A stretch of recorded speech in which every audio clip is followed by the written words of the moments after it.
Nobody talina amanyo. Amanyo tegali. Bamukubye oluya amanyo ne gavaamu. So amanyo ge kitegeeza gali kumpi.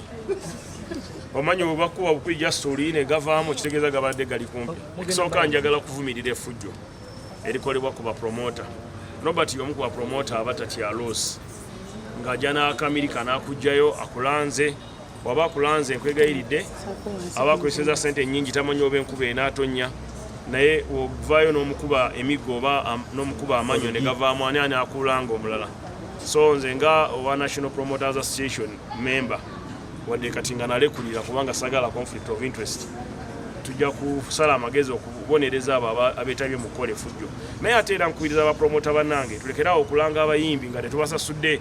Jo nabadde ku TV oba ku TikTok nendaba muto wange King Saha ng'agamba mbu amaanyi mbu yanyimbirako edda naye nga bambi kati nze oyo King Saha simanyira kumanya naye nina okumusabira kubanga muto wange ndaba bambi alina byayitamu ebitatambula bulungi nja kumuyambako okulaba nti abiyitamu.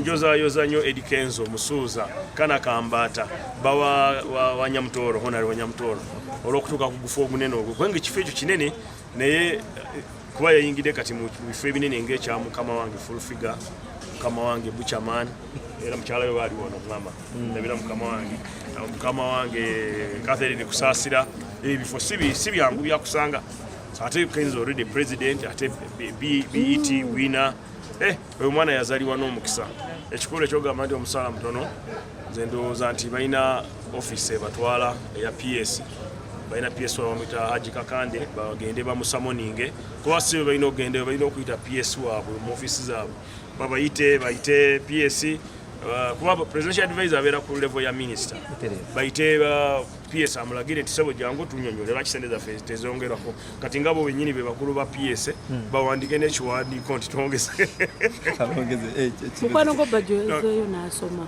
kirungi ayogeyoge asome nave mu muzannyo ave mu TikTok asome era weyazeyo namukubidde nemuyozayoza nemugamba kati va ku kamera oba osoma tusomera mu kasirise kuba obaye n'olagamba nti osoma n'ogwa era ensi emanya nti wakoze ki wagudde so asome mu kasirise awe ne basoma nabo privacy naye nga kirungi Bajo kiyakoze kuba Bajo ayagala bwa Lord Mayor yes ayagala bwa Lord Mayor bwa Kampala so alina okusooka okubisomamu ebitabo asobole okudukanya ekibuga osanga anaatuyamba ku kiteezi n'ebirala gavumenti egamba tebamanyi kati wabanga yabawa n'ababuuza mwe muli baaki kitegeeza omanye entertainment is about kuleeta ekisesa kati mwe mwantegeere nti bagenza wazisale singa teyababuuza ekyo so General Sale ye taata waffe abamanyi era abamanyi bulungi kati bulijjo abadde awo babaani ssente